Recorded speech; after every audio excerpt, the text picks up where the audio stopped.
Spoiler alert, spoiler alert.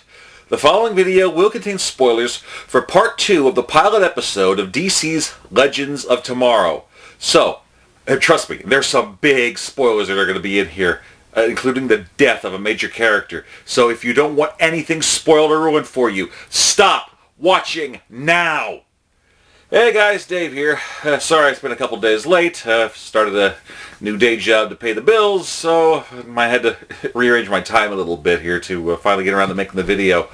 And compared to how I felt originally this week after the big letdown from The Flash, not to mention the big reveal of what happened on Arrow this week, I guess it'll be another video or you guys probably hear about it anyway. It's just a lot went down, so sorry I was a couple days late getting to it. And a lot of Facebook groups now are starting to change. I cannot keep track of which groups prefer to have, like anyway, for like 2 days, to wait before any kind of spoilers start popping up or reviews, or then you've got, some wait an entire week before you can actually put anything on there. I think the closest I could probably do from now on in the Facebook groups is maybe either wait a few days or just wait a whole week, or just start putting my review videos into the threads themselves for the spoiler threads for the groups. We'll see what happens. But anyway, this was pretty big.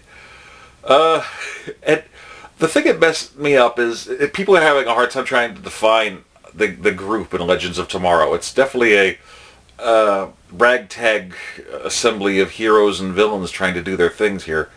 And it kind of reminds me of my local tabletop role-playing game group, just about how it's a mishmash of things. People are trying to do the right thing, and they can certainly kick plenty of ass in the fight, but whether or not they're doing the right thing overall, it's kind of iffy. I mean, here they are, still stuck in the 70s, and this time it looks like they've got to beat on where to get a hold of Savage. It looks like he's going to be part of an arms deal going on in Norway, and they head there. Professor Stein manages to tag along, and his knowledge of history helps to get his the credentials of Captain Cold, Sarah, White Canary, and Heatwave to go in, with a couple other little surprises. And so they're trying to figure out what's going on to try to track down Savage. And it turns out Savage is actually the one that's doing the sale of a nuclear warhead. Now, eventually, due to little hints being dropped and Savage being a very clever man, he deduces that something's wrong with this group, and all hell breaks loose in the 70s. Now, remember in the Flash Arrow crossover when he said that he had never before met anybody like Green Arrow and the Flash, and how excited he got, how genuinely pleased he was to have that kind of a challenge? Yeah. Watching the Legends fight, the crew, and just fighting for their lives, taking these guys out, you get to see the orgasmic look on Vandal Savage's face about these amazing people. And eventually, a nuclear bomb is triggered to go off. Fortunately, Firestorm is there to save it, but in the fight, it looks like a little oopsie happens, and Ray gets a part of the Atom suit knocked off of him. Well, looks like, due to some time scanning, it looks like Rip Hunter is able to figure out that piece of technology ends up getting reverse engineered by Savage, and now the timeline is in 2016, Central City is completely ravaged and destroyed because now he has an army of this stuff with his tech.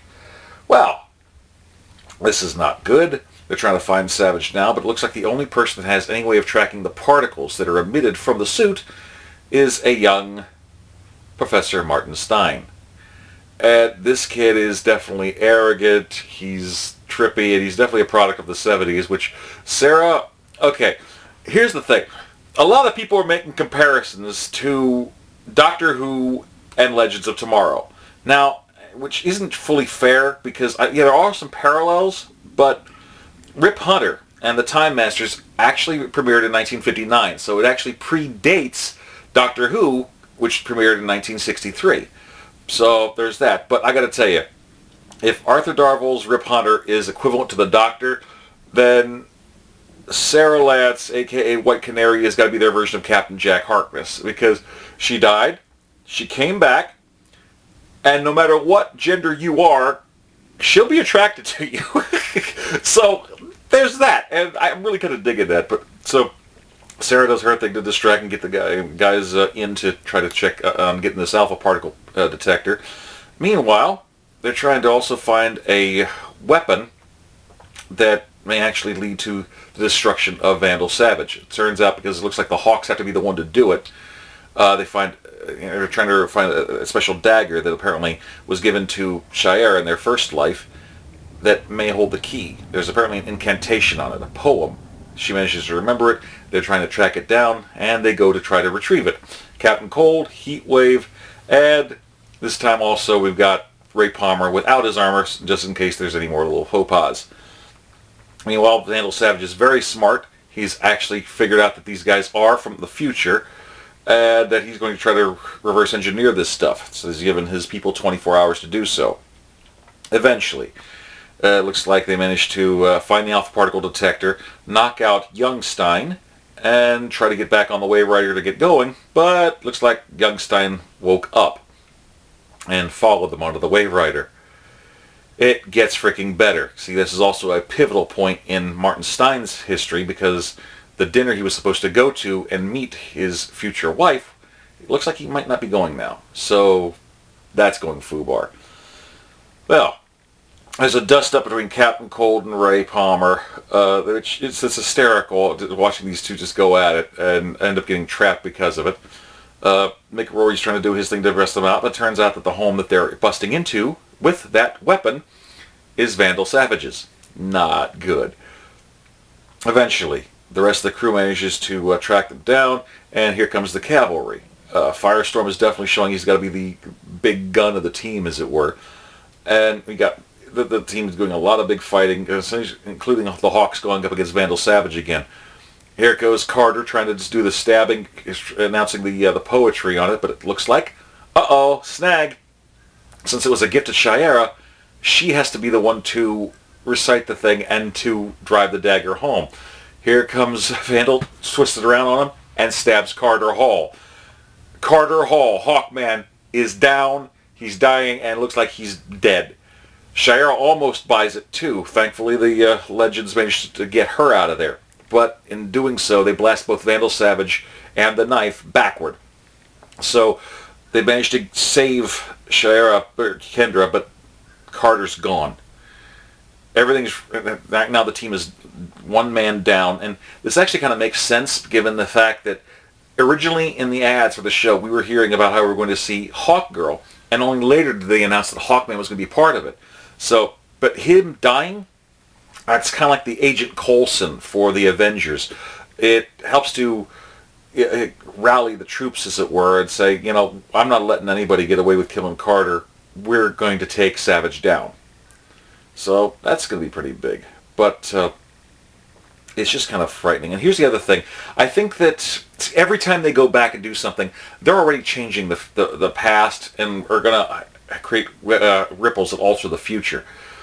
Now, all this going on, every episode, they're changing something, which technically the Arrowverse and the Flash universe timeline hasn't caught up to them just yet, but it's going to be changing more and more. So I expect something else to happen. Also, you might remember last year in the original trailer for Legends of Tomorrow, they showed some scenes that we haven't seen yet, like Canary and Stein talking to Adam, how he wasn't dead, he just shrank. We haven't seen that here. But there was also a scene where it looked like they were fighting like a hydroelectric dam, and there were a bunch of Savage's troops that they resembled that they were in Adam's armor, and they had weaponry, but they weren't flying. I think that this actually might create another chain reaction, that since Vandal Savage is now obsessed with war and weaponry, I think that he's going to do what he can to remember a bit of Adam's armor, and eventually use it to pattern his own war forces and weapons for his own forces later on in the series. In fact, if you might remember, in Arrow, it looks like the armor was originally designed in the Queen Consolidated database and it was part of something called OMAC, One Man Armored Corps. So it was originally designed as a war suit. Maybe because of what happened now, maybe somehow the files got mingled around and was originally tried to create the OMAC, so we might have a little paradox going on there. It's really iffy to do, but still, it's worth keeping an eye out for. All in all, though, I am liking the series. There's nothing quite like it on TV. It's a mishmash of different stuff, and it's the most experimental of all of the DC shows on CW right now. I mean, they're trying things that are risky, they're fun, and I personally enjoy the heck out of it. And a lot of people are really digging Legends too, so that's cool. In fact, on Facebook this morning I saw that there's apparently a poll going around. You know that a fandom has grown about a show when now the fans are trying to figure out what to call it. I mean, there's all kind of different names on this poll. Time Masters, Wave Riders, the Legend Legion I thought was kind of cute. But you just go ahead and look for it around online. Personally, there's nothing quite on that list that I'm really feeling, but I guess there's a few good possibilities there. So make your own voices heard. But all in all, I think that the most pleasant thing that I had to watch this week has got to be the part 2 of Legends of Tomorrow.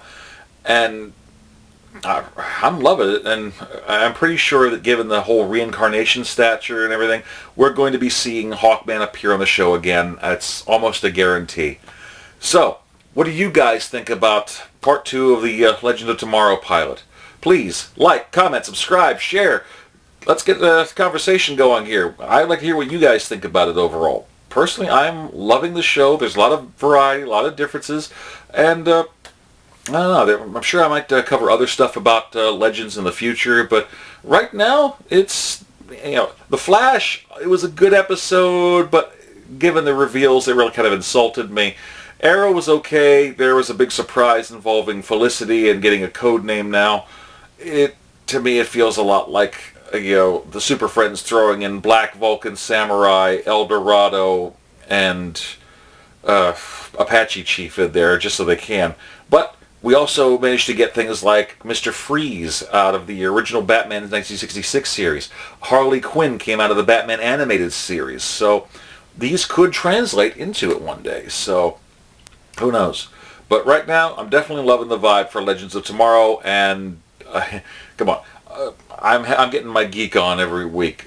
It's Supergirl on Monday night. I know it's CBS and it's not quite them, but I'm enjoying it so far. Definitely to watch Jean.